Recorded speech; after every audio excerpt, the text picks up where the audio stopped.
Thank you for standing by. Welcome to the Merck & Company Q3 Sales and Earnings Conference Call. At this time, all participants are in a listen-only mode until the question and answer session of today's conference. At that time, to ask a question, press star 1 on your phone and record your name at the prompt. This call is being recorded. If you have any objections, you may disconnect at this time. I would now like to turn the call over to Mr. Peter Dannenbaum, Senior Vice President, Investor Relations. Sir, you may begin. Thank you, Shirley, and good morning, everyone. Welcome to Merck's third quarter 2024 conference call. Speaking on today's call will be Rob Davis, Chairman and Chief Executive Officer, Caroline Litchfield, Chief Financial Officer, and Dr. Dean Li, President of Merck Research Labs. Before we get started, I'd like to point out that we have items in our GAAP results such as acquisition-related charges, restructuring costs, and certain other items, and that we have excluded these from our non-GAAP results. There is a reconciliation in our press release. I will also remind you that some of the statements that we make today may be considered forward-looking statements within the meaning of the Safe Harbor provision of the U.S. Private Securities Litigation Reform Act of 1995. Such statements are made based on the current beliefs of Merck's management and are subject to significant risks and uncertainties. If our underlying assumptions prove inaccurate or uncertainties materialize, actual results may differ materially from those set forth in the forward-looking statements. Our SEC filings, including Item 1A in the 2023 10-K, identify certain risk factors and cautionary statements that could cause the company's actual results to differ materially from those projected in any of our forward-looking statements made this morning. Merck undertakes no obligation to publicly update any forward-looking statements. During today's call, a slide presentation will accompany our speakers' prepared remarks. These slides, along with the earnings release, today's prepared remarks, and our SEC filings, are all posted to the Investor Relations section of Merck's website. With that, I'd like to turn the call over to Rob. Thanks, Peter. Good morning, and thank you for joining today's call. At Merck, we're confronting some of the world's most challenging unmet medical needs with innovative science and differentiated solutions. And we're delivering on our key strategic priorities. The strong progress we're making across our business increases the confidence I have in our ability to achieve long-term success and create sustainable value for both patients and shareholders. We're launching important new products that solve for unmet medical needs and which have significant commercial potential. We're advancing novel clinical programs across a pipeline of diversified therapeutic areas and modalities. And we're adding to our internal research and development efforts through value-creating business development transactions. As a result, Merck is moving toward a future with a much more diversified portfolio. Our Phase 3 pipeline has nearly tripled over the past 3+ years to more than 20 unique assets. This will fuel a substantial set of new medicine and vaccine launches over the next 5 years. In fact, approximately equal to what we've launched over the past 10 years. And we believe the majority have blockbuster plus potential. We've improved long-term visibility and are intensely focused on ensuring strong clinical execution across our diversified set of pipeline opportunities and future growth drivers. As always, we remain science-driven and patient-focused as we work to bring these medicines and vaccines to those who need them most. Turning to our third quarter results, commercial execution is a top priority, and we're highly focused on delivering in the near term. The strength of our overall portfolio puts us on track to achieve strong full-year growth. For the quarter, revenues increased 4% or 7% on a constant currency basis. Our results benefited from increased usage of Keytruda globally, contributions from new launches, including Winrevair and Capvaxive, and strong growth in our animal health business. I'm pleased with the launch performance of Winrevair, which is consistent with our high expectations, and remain confident in the long-term opportunity it represents for patients and for Merck. As anticipated, results also reflect a decline in Gardasil sales year over year. Notably, however, we achieved strong double-digit growth for Gardasil in almost every major region outside of China. In China, consistent with the expectations we discussed on our prior earnings call, we shipped less to our commercialization partner, Zhifei, and we expect fourth quarter shipments will be at a similar level to the third quarter.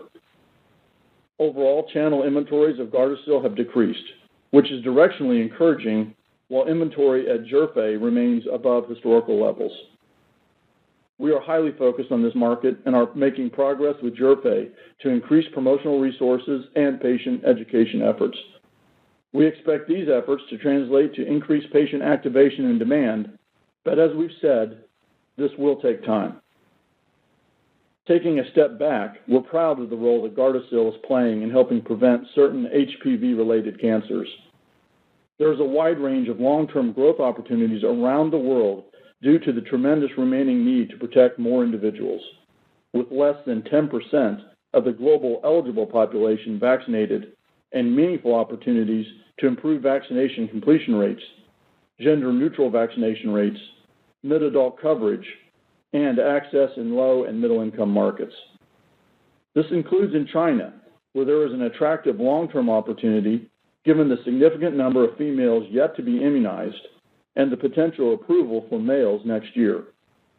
We're highly focused on using our scale and strong capabilities to drive education and awareness of the benefits of HPV vaccination and to reach and protect more patients globally. As such, we remain confident in our goal of achieving greater than $11 billion of sales by 2030. Turning to our research efforts, we achieved important clinical and business development milestones this quarter.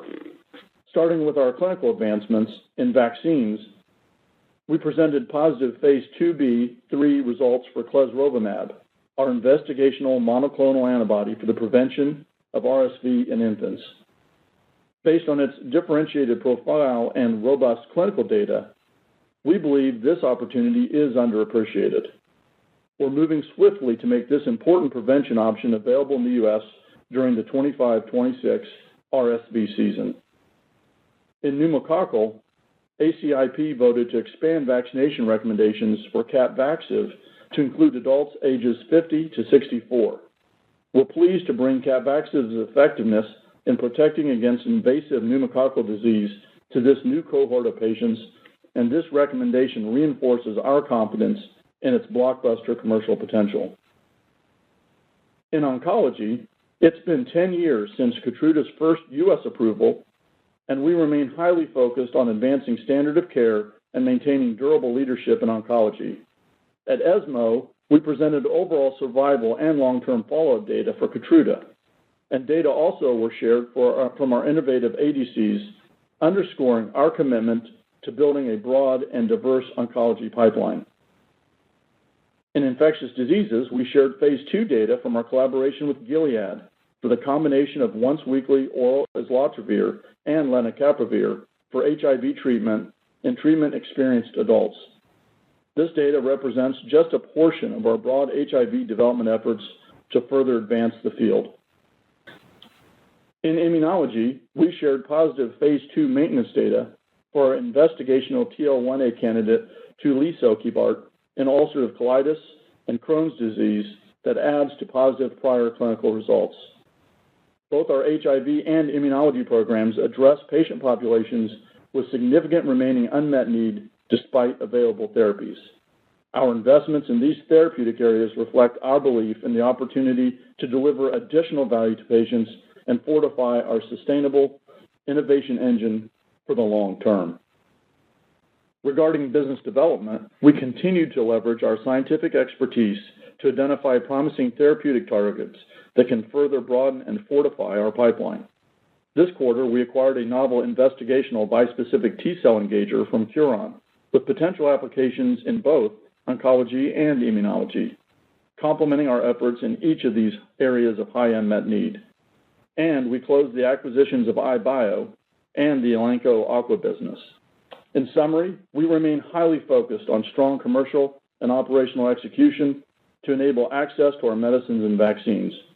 We're also continuing to make strategic investments in our pipeline that we're confident will lead to important innovations for patients and future growth drivers for our company. I want to again recognize the commitment and efforts of our team across the world.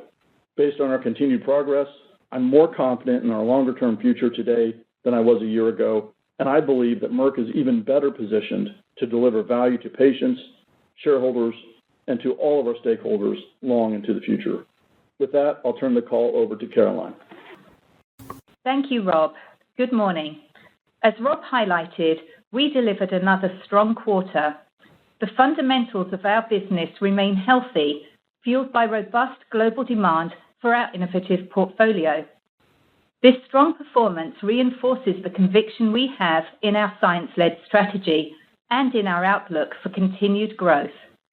We remain confident in our ability to consistently deliver strong results in the short term, while we make disciplined investments in leading-edge science, which positions us to generate lasting value for patients, customers, and shareholders. Now turning to our third quarter results. Total company revenues were $16.7 billion, an increase of 4%, or 7% excluding the impact of foreign exchange. The following revenue comments will be on an ex-exchange basis. Our human health business sustained its momentum, with sales increasing 8%, primarily driven by oncology. Our animal health business also delivered strong performance, with sales growth of 11%. Turning to the performance of our key brands. In oncology, sales of Keytruda grew 21% to $7.4 billion. Global growth was driven by increased uptake from earlier stage cancers and continued robust global demand from metastatic indications. In the US, Keytruda grew across a broad range of tumor types. In the earlier stage setting, the largest driver was increased use in resectable non-small cell lung cancer. Keytruda's market leadership continues to grow as part of a treatment regimen in the perioperative setting, building on its existing leadership position as adjuvant therapy. In metastatic disease, we saw increased uptake in first-line advanced urothelial cancer based on KEYNOTE-A39. Keytruda plus Padcev continues its leadership in new patient starts, outpacing platinum chemotherapy-based regimens. Outside the US, Keytruda growth was driven by increased uptake in earlier stage cancers, including high-risk, early-stage triple-negative breast cancer, as well as continued demand from patients with metastatic disease. Inflation-related price increases, consistent with market practice in Argentina, also contributed to growth. Lynparza Alliance revenue grew 13%, driven by increased global demand. Lenvima Alliance revenue declined 4%, due to the timing of shipments last year. Welireg sales more than doubled to $139 million, driven by increased uptake in certain patients with previously treated advanced renal cell carcinoma in the US. In vaccines, Gardasil sales were $2.3 billion, a decrease of 10%, driven by a decline in China. In the US, sales benefited from CDC purchasing patterns, as well as price and demand. Outside the US, sales increased by double digits in almost every region, driven by robust demand. In pneumococcal, Vaxneuvance sales increased 13% to $239 million, driven by ongoing launches in international markets. We are also excited by the recent launch of Capvaxive, which is off to an encouraging start. In cardiovascular, the launch of Winrevair continues to gain momentum, with global sales of $149 million. In the US, we have seen steady progress in adding new patients. During the quarter, approximately 1,700 new patients received a prescription, bringing the total number of new patient prescriptions to more than 3,700 since launch. Based on our experience to date, approximately 80% of those patients will receive commercial product. Given this, and the approximate 1-month time frame to complete the steps to commence therapy, more than 2,600 new commercial patients have started treatment since launch. We are seeing physicians prescribe Winrevair to more of their patients, and new physicians prescribe the product. Through the end of September, nearly 800 physicians have written at least one prescription, with most prescribers coming from either large academic centers or larger private practices.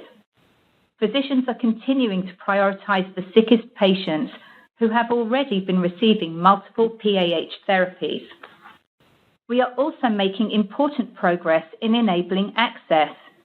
We have achieved coverage for approximately 60% of lives, nearly doubling the amount from last quarter. Many payers have established coverage policies consistent with the label or STELLA study criteria. Outside the US, initial feedback from scientific leaders has been positive following the recent EU approval. We are pleased that the first patients in Germany have received a prescription for Winrevair. We look forward to securing reimbursement in other European countries, which typically takes 12 months, as well as launching in other international markets. In summary, we are excited with the continued progress of the launch and look forward to positively impacting more patients with pulmonary arterial hypertension. Our animal health business delivered strong growth, with sales increasing 11%. Companion animal sales grew 17%, driven by uptake from new product launches, including the long-acting Bravecto injectable in certain international markets, as well as price. Livestock sales grew 7%, reflecting higher demand for poultry and swine products, the inclusion of sales from the recently acquired aqua portfolio from Elanco, which closed in mid-July, and price. I will now walk you through the remainder of our P&L, and my comments will be on a non-GAAP basis. Gross margin was 80.5%, an increase of 3.5 percentage points, driven by reduced royalty rates for Keytruda and Gardasil, as well as favorable product mix. Operating expenses increased to $8.5 billion, including $2.2 billion of charges related to the acquisition of iBio and a promising candidate from Curon. Excluding these charges, operating expenses grew 9%, reflecting strategic investments in support of our innovative early and late-phase pipeline and key growth drivers. Other income was $193 million, which includes a payment of $170 million from Daiichi Sankyo related to the collaboration for our T-cell engager. Our tax rate of 21.9% includes an unfavorable impact from the iBio and Curon transactions. Taken together, earnings per share were $1.57. Now turning to our 2024 non-GAAP guidance. The continued operational strength of our business has enabled us to narrow our full-year revenue guidance. We now expect revenue to be between $63.6 and $64.1 billion.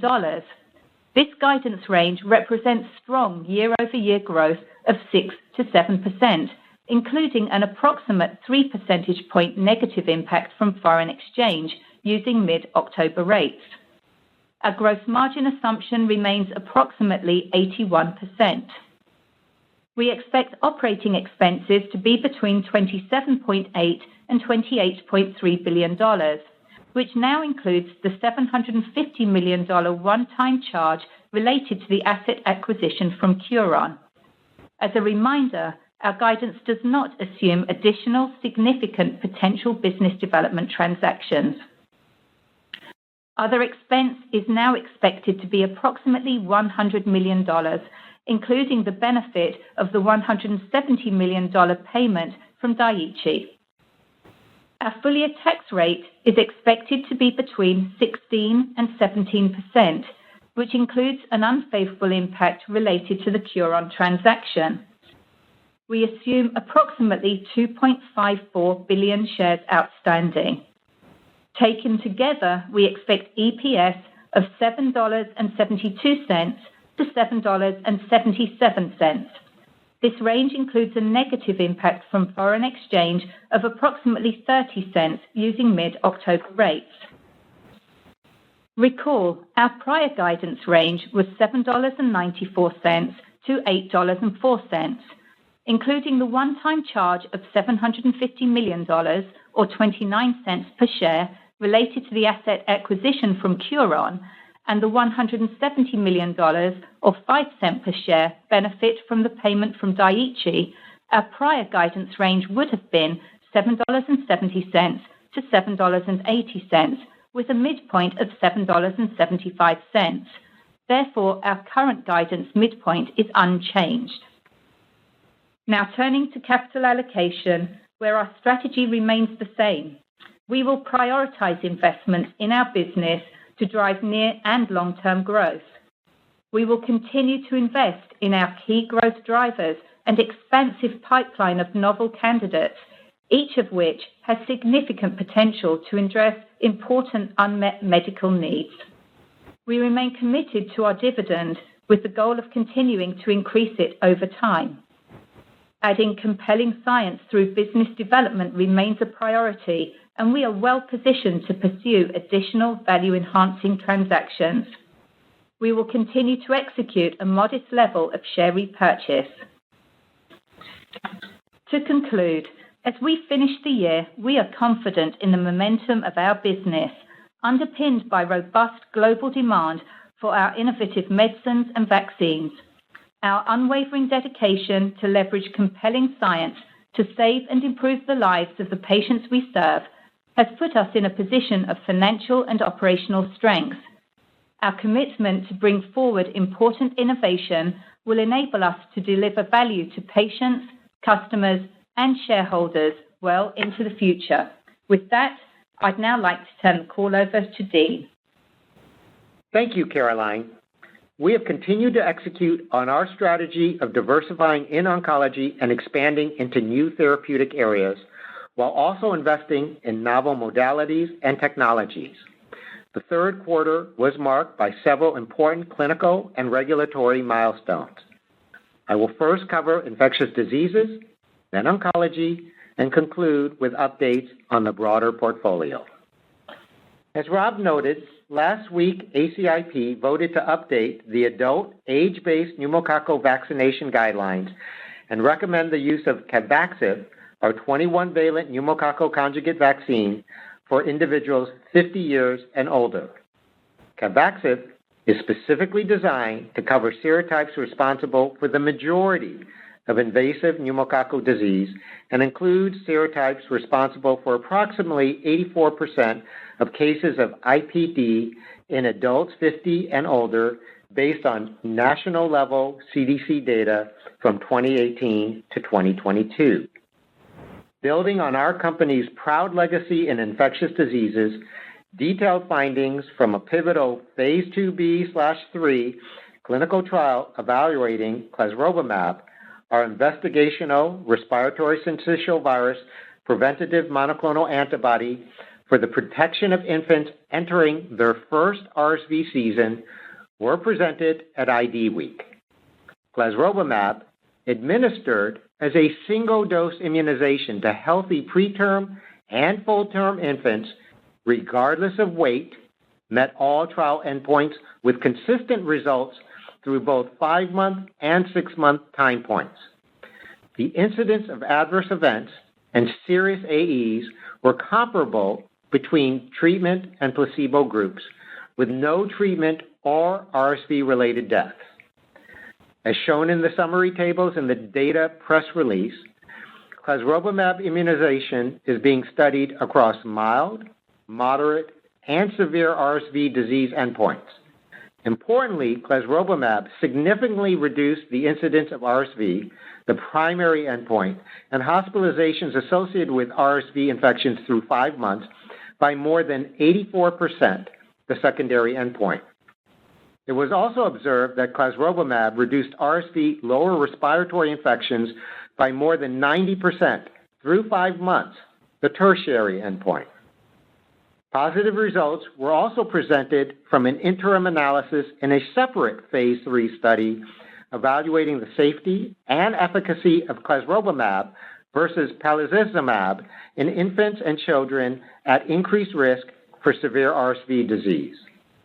If approved, clesrovimab will be the first and only immunization designed to provide infants with direct, rapid, and durable protection for the full 6 months RSV season with the convenience of 1 dose, regardless of weight or month of birth.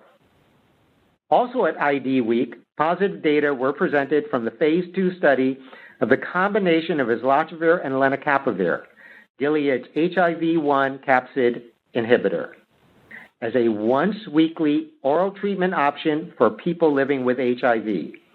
The 48-week results build on the positive 24-week data previously presented. These findings reinforce the strength of our HIV pipeline as we evaluate multiple promising candidates in preventative and treatment settings. Next, to oncology. Keytruda continues to raise the bar in treating earlier stages of disease. In the earlier stage setting, Keytruda is the only PD-1 or PD-L1 to date to receive FDA approvals for 9 indications and is the only one to demonstrate a significant overall survival benefit in 4 earlier stage settings: non-small cell lung cancer, renal cell carcinoma, cervical cancer, and triple-negative breast cancer. And, as Caroline spoke to, we continue to see strong patient impact. Keytruda-based regimens have demonstrated positive results across 13 pivotal trials in 8 tumor types. We look forward to building on the data in the earlier stage setting. We recently announced positive top-line results for the Keynote 689 trial, evaluating Keytruda as a perioperative treatment for patients newly diagnosed with stage 3 or 4A resected, locally advanced head and neck squamous cell carcinoma. The trial met its primary endpoint of event-free survival and demonstrated an improvement in major pathological response, a key secondary endpoint. This is the first positive trial to show a statistically significant benefit of neoadjuvant plus adjuvant anti-PD-1 treatment for newly diagnosed patients with resected, locally advanced head and neck squamous cell carcinoma in 20 years. Results will be submitted to regulatory authorities and, if approved, would mark the 10th indication of a Keytruda-based regimen for the treatment of earlier stage cancer. On the regulatory front, we received FDA approval for Keytruda in combination with pemetrexed and platinum chemotherapy for the first-line treatment of adult patients with unresectable, advanced, or metastatic malignant pleural mesothelioma based on results from the Keynote 483 study. This brings the number of distinct FDA-approved indications for Keytruda to 41. The European Commission approved 3 Keytruda-based regimens, which include, in combination with Pfizer's Padcev, a Nectin-4 targeting antibody-drug conjugate for the first-line treatment of adult patients with unresectable or metastatic urothelial carcinoma based on the Keynote A39 study. In combination with carboplatin and paclitaxel for the first-line treatment of primary advanced or recurrent endometrial carcinoma, and in combination with chemoradiotherapy for the treatment of FIGO 2014 stage 3 to 4A locally advanced cervical cancer in adults who have not received prior definitive therapy based on Keynote 868. Keytruda was also approved by the Japanese Ministry of Health for 3 indications. In combination with Pfizer's Padcev, a Nectin-4 targeting antibody-drug conjugate for the first-line treatment of adult patients with radically unresectable urothelial carcinoma based on the Keynote A39 study. For patients with radically unresectable urothelial carcinoma who are not eligible for any platinum-containing chemotherapy based on Keynote 052, as well as in combination with chemotherapy as neoadjuvant treatment, then continued as monotherapy as an adjuvant therapy for patients with non-small cell lung cancer based on findings from Keynote 671. At the European Society for Medical Oncology Congress, 3 presentations for Keytruda were showcased during presidential symposium sessions. These include overall survival data from the Keynote 522 trial in high-risk early-stage triple-negative breast cancer, overall survival data from the Keynote A18 trial in patients with newly diagnosed high-risk locally advanced cervical cancer, and 10-year follow-up overall survival data from the KEYNOTE-006 trial showing the long-term benefit over ipilimumab in patients with advanced melanoma. And finally, in oncology, we continue to advance our increasingly diverse pipeline, including our efforts to evaluate the potential of new combination regimens to improve patient outcomes. Earlier this month, we announced a clinical development collaboration with Exelixis for their investigational tyrosine kinase inhibitor, zanzalintinib, which will be evaluated in combination with Keytruda for the treatment of patients with head and neck squamous cell carcinoma and with Welireg for the treatment of patients with renal cell carcinoma.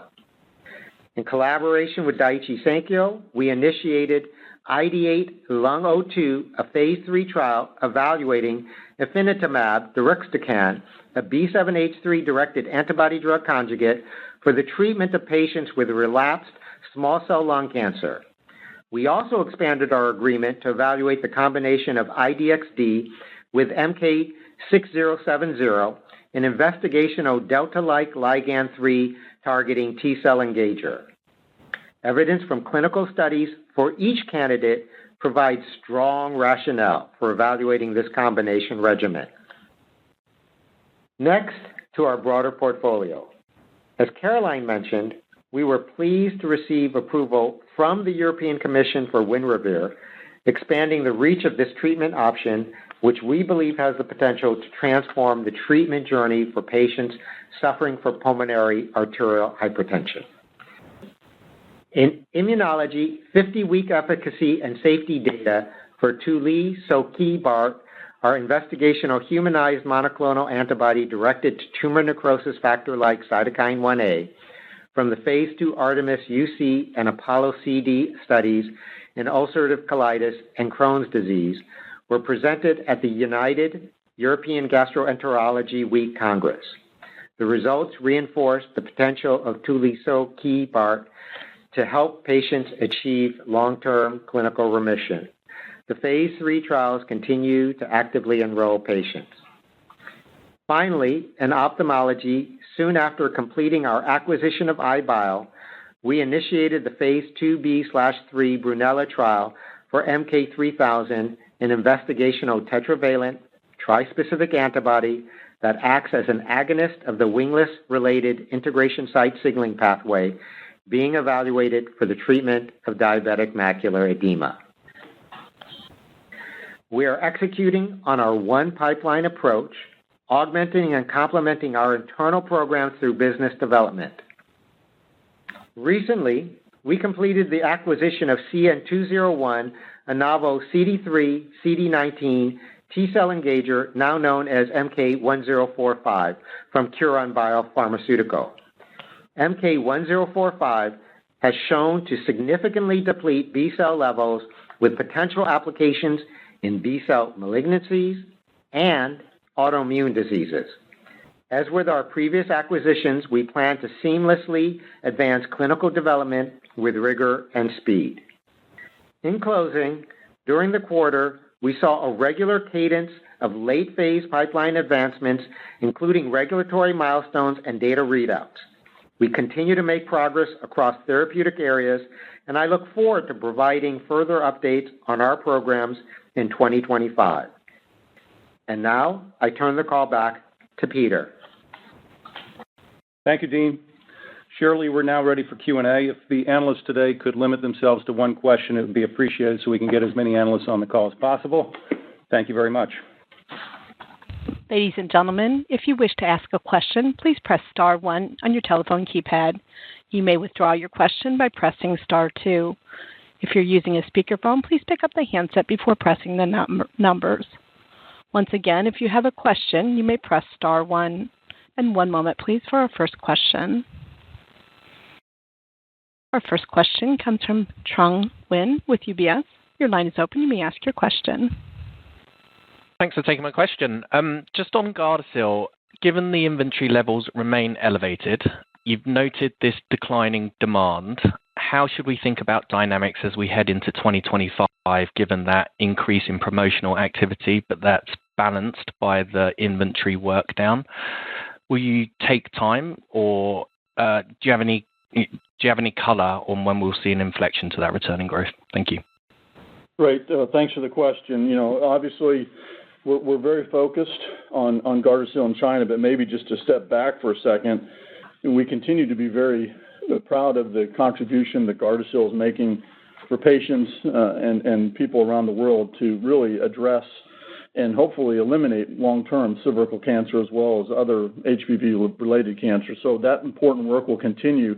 And importantly, as we commented in our prepared remarks, while China did decline, and I'll speak to China in a second, overall we saw strong double-digit growth in really nearly every other region around the world, which is showing the progress we're making, and which is why we continue to have such confidence in the long-term potential for this. But as it relates to China specifically, and as we think about 2025, I don't want to give specific guidance because obviously we're still working through our 2025 plan. But what I would say is we do expect to continue to see a decline in shipments into China into 2025. And as we had highlighted before, this is happening a little bit earlier than we originally expected, but we had always expected that over time, as we work through the bolus, we would see the female opportunity decline and then hopefully seeing growth come with bringing the male opportunity, which we would expect to see with approval, assuming it comes next year. So that's how we see it progressing. So as we think about 2025, we see China really in the $2 to $3 billion range as far as an opportunity for 2025 and for the next several years, with the opportunity in males really being the growth driver. And at that level, we would expect for overall Merck that you're going to continue to see, based on the portfolio we have, solid growth. So I think that's just important to kind of frame where we're seeing things, but understanding we're focused on this, we're bringing our efforts to drive demand, and we're going to make progress. We are making progress, but it's going to take some time. Great. Thanks, Trung. Next question, please, Shirley. Thank you. Our next question comes from Vamil Divan with Guggenheim Securities. Your line is open. You may ask your question. Hi, good morning. This is Edward on for Vamil from Guggenheim. Just on Winrevair, what are you seeing in terms of safety since it's been rolled out commercially? Any sense of how many patients are on the low dose versus the high dose? And then an estimate of what % of patients need to have their dose reduced or stopped due to the safety issues? Thank you. Yeah, I'll maybe let Dean start. From the safety issue, we haven't had any profound or important signals at all in relationship to the patients that we've been serving. So that has not been an issue to date in the patients that have gotten Winrevair. But more broadly? Yeah, so just to give you a sense of what we're seeing in the marketplace, as we said in the prepared comments, we are seeing the sickest patients being predominantly about 80% of the patients we have today. So those would be people on triple therapy. And as we're looking at the kits being used, we're still predominantly seeing use of single vials, not double vials, as we're still bringing a lot of people onto therapy. Remember that when a patient starts therapy, they start on a single vial, and then they would transition either to maintaining on single or going to double, depending on their weight over time. So we expect to see, as we saw with Stellar, that you would end up with about 2/3 of patients would be on the single vial and about 1/3 of patients on the double vial. Right now, there's a little bit more skewed towards single, but we expect it still to get there over time. And importantly, on your broader question, Dean gave one sense about where we see safety. I think the best real-world statement around safety, we're seeing very strong adherence and really seeing less discontinuations than we expected. So the anecdotal information we're getting from the marketplace as far as the real-world experience, I would say, has said that safety is not an issue. Great. Shirley, next question, please. Thank you. Our next question comes from Louise Chen with Cantor. You may ask your question. Hi, thanks for taking my question. I wanted to ask you about your outlook for 2025, what the major puts and takes are, and when do you plan to give that guidance? Thank you. Yeah, I'll turn it over to Caroline for that. So, Louise, we plan to give our guidance with the fourth quarter earnings, as we ordinarily do. But if I give you a sense of the overall pushes and pulls, if I start with 2024, it's been a really strong year for our company. As we've noted, we expect to deliver 6 to 7% growth while we're investing in and really driving our pipeline and have delivered strong underlying operating margin improvement. As we look to 2025, we expect solid growth for our business. And the key opportunities that we have is the continued impact for Keytruda, especially in earlier stage cancers, but the tumor types we would call out would be early stage non-small cell lung cancer. We've got great opportunity in women's cancers, including early stage triple negative breast, but also endometrial and cervical cancer. And of course, bladder cancer is a real opportunity for growth. We are confident where we are with Welireg and the opportunities there to continue to see strong performance and impact for patients. And of course, we have the recent and upcoming launches. That includes Winrevair, where we have high expectations for growth. It includes Capvaxive, where we expect to get a majority share over time. And it also includes the opportunity for the launch of Clesrovimab in RSV ahead of the 25-26 season. And as we noted, animal health is a strong contributor to growth, and we expect that to continue into next year. We have a few headwinds. One is the expiration of our agreement with J&J for the immunology products, Remicade and Simponi.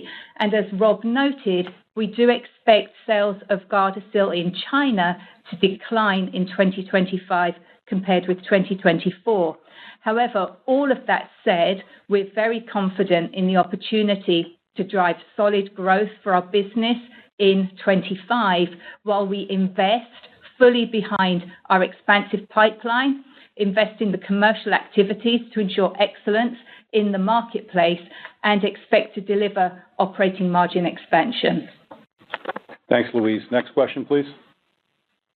Thank you. Our next question comes from Chris Shibutani with Goldman Sachs. Your line is open. You may ask your question. Thank you very much. The capital allocation opportunity is something that you have been very consistent about providing us updates. Given some of the push-pulls in the business, in particular vulnerability with Gardasil, I think you have capacity, and you have also mentioned interest in certain areas, I would note, with obesity. Can you update us on where you are with your appetite, scale, therapeutic area, anything that would give us insight into your ability to use that as a lever to help perhaps offset some of this uncertainty tied to Gardasil? Thank you. Yeah, no, Chris, thanks for the question. Obviously, I feel very good about the business development we've done, including some of the transactions that Dean just highlighted in the prepared remarks, and we're going to continue to look to do more. So while we feel good about where we are, and actually, as I made a comment in the prepared remarks, we have more phase 3 assets now than we had. We've more than tripled it from where we were 3 years ago with more than 20. So we have a lot there, but we need to add more. And we're looking across all therapeutic areas. Our approach remains where it's always been, which is we start with the science and where we see a scientific opportunity that addresses an unmet need and where we think Merck can strategically play. If we see that align with value, we will act. As it relates to obesity, our goal and strategy there continues to be focusing on the second and third generation opportunities in that space. We've talked in the past thinking more of a focus on oral opportunities and those that can be in combination focused on outcomes that go beyond just obesity, but to actually medical outcomes. So we continue to look, but we're going to be disciplined. And if we don't see something where we think it makes sense from a value perspective and a strategy, we won't move. Beyond that, I would say, you should continue to see us look in areas of oncology, immunology, and broader cardiometabolic. All the places where we're playing today are areas where we continue to look for opportunities down the road. From a capacity perspective, just to be clear, we continue to think we have capacity, frankly, to do pretty much anything of any size, but our focus area continues to be mainly in that $1 to $15 billion range. Great. Thanks, Chris. Next question, please. Thank you. Our next question comes from Daina Graybosch with Leerink Partners. Your line is open. Yeah, can you talk a little bit more about the pneumococcal opportunity? What do you think is the incremental market size from the expansion down to age 50? And is there anything you're looking for in the MMWR language when they publish that recommendation that would drive more or less share to Capvaxive versus the competitors? Yeah, maybe Dean, do you want to start and we can jump in? Yeah, I mean, I think it was interesting to watch the ACIP. They're balancing how to make the best recommendations.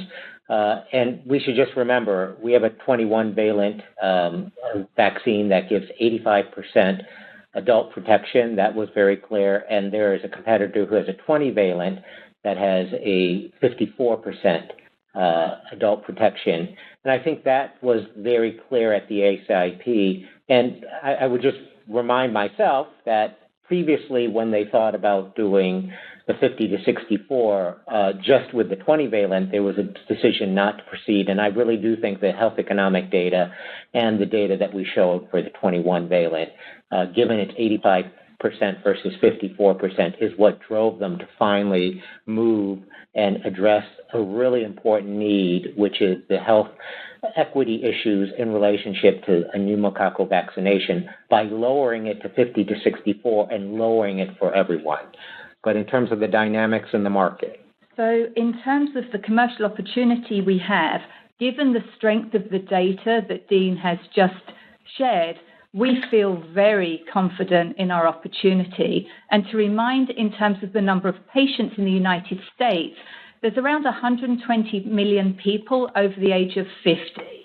60 million of those are in the 50 to 64 age group, which now, given the ACIP recommendation, provides a tremendous opportunity for us to activate that patient cohort to go and get this vaccine, as well as the group that sit above the age of 65, given the strength of our data. So we are ready, we have supply, and we're looking forward to ensuring that we can protect as many people as possible. Great. Thanks, Dana. Next question, please, Shirley. Thank you. Our next question comes from Chris Schott with J.P. Morgan. You may ask your question. Great. Thanks very much. Just another one on Gardasil. Rob, I believe you said kind of a $2 to $3 billion per year opportunity for China over the next few years. Just a couple of quick ones there. First, what does that compare to where China is going to shake out for Merck this year? And is that $2 to $3 billion number what was reflected in the $11 billion longer-term target? Thanks so much. Yeah, so to give you just a sense of where we are, and we don't normally give product-level guidance or specifics at a quarterly basis, but given the importance and focus on Gardasil, just to give you a sense of where we were with China Gardasil in the third quarter, it's about approximately $500 million in the third quarter, and as we said, we would expect to ship about the same amount into the fourth quarter, so you should expect that the fourth quarter itself would also be in that $500 million range. And so that kind of gives you a sense of where we are. So as you look forward to 2025, obviously, as we think in 2025 and over the next several years, if you're running in that $2 to $3 billion range, that's why we made the comment that with that and given the other opportunities we see around the world, we remain confident in our ability to get to the $11 billion by 2030. So we are contemplating that $2 to $3 billion over the next several years in China as the contribution that it would make to get us to where we need, understanding also that long term, we do expect to be able to have the potential for growth driven by the male opportunity in China and then obviously continuing to drive more broadly around the rest of the world. Great. Thanks, Chris. Next question, please. Thank you. Our next question comes from Terrence Flynn with Morgan Stanley. You may ask your question. Great. Thanks so much. Maybe just one question and one clarification.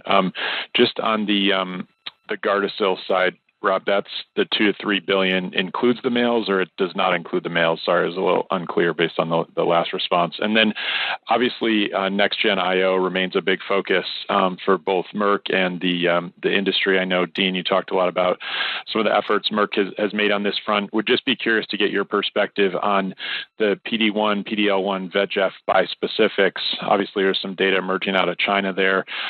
Just, any thoughts on that data and where that might fit from a competitive landscape perspective, or if that's a target Merck has considered at all? Thank you. Yeah, so I'll take the first part of that question, Terrence. So the answer is yes. The $2 to $3 billion over the next several years does include male, but we have the opportunity, as you look longer term, to drive growth with that opportunity. That was really the point we were trying to make. In relation to your question in relationship to the vascular endothelial growth factor pathway, it is an important axis.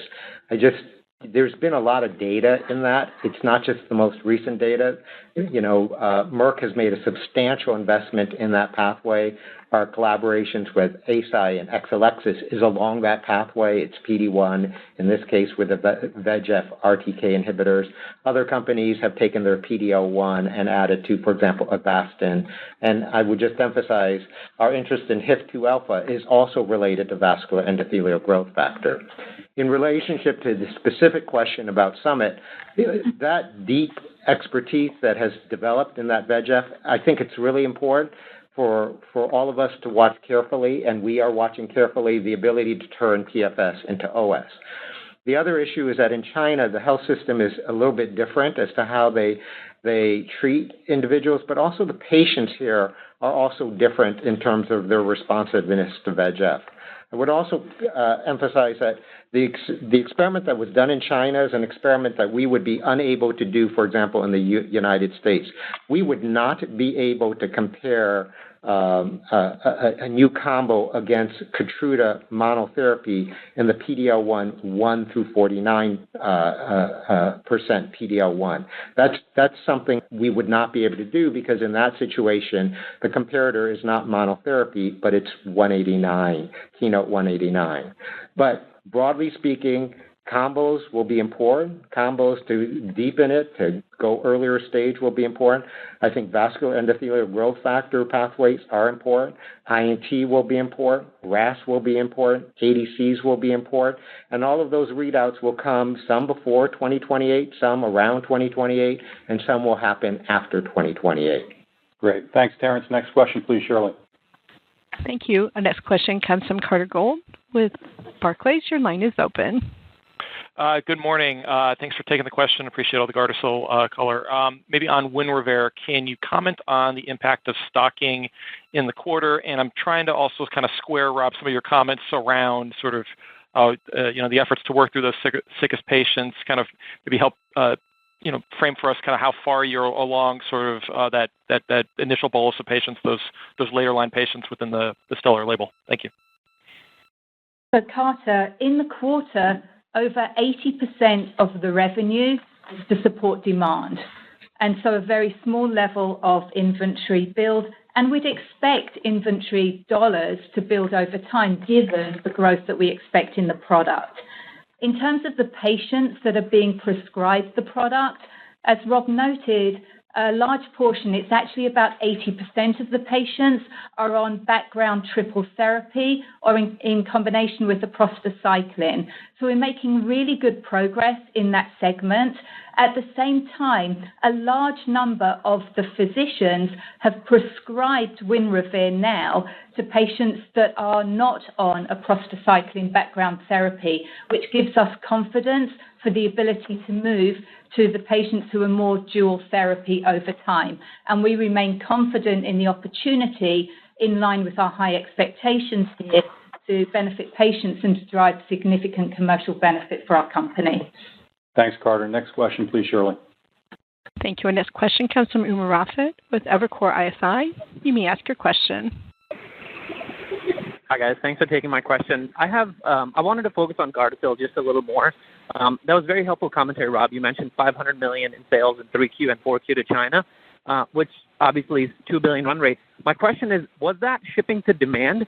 Because if so, what that means is inventory sitting at Zhifei is still something that would need to be worked down in 2025, as well as possible 9-valent local competition entry in 2025 as well. How do you factor those two dynamics into thinking about the 2025 number of 2 to 3 billion China? Thank you.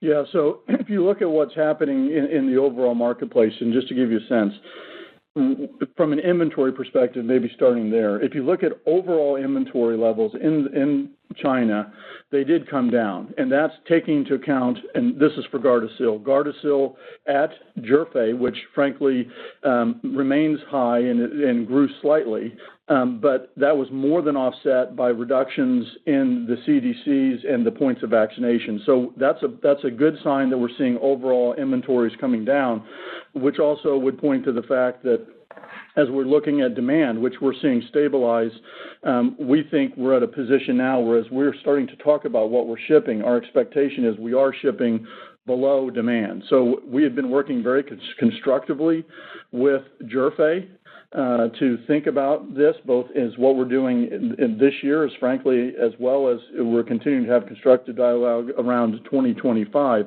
Our intention would be to balance the need to get product into the marketplace to meet the demand, at the same time allowing for Zhifei to bring down their inventories over time. So we're very thoughtful in how we're thinking about it, and we've done that taking into account our expectations of both the female competitive launch that could come next year, but also the opportunity that a male approval early next year could allow us to have. So all of those factors are in as we think about that $2 to $3 billion number.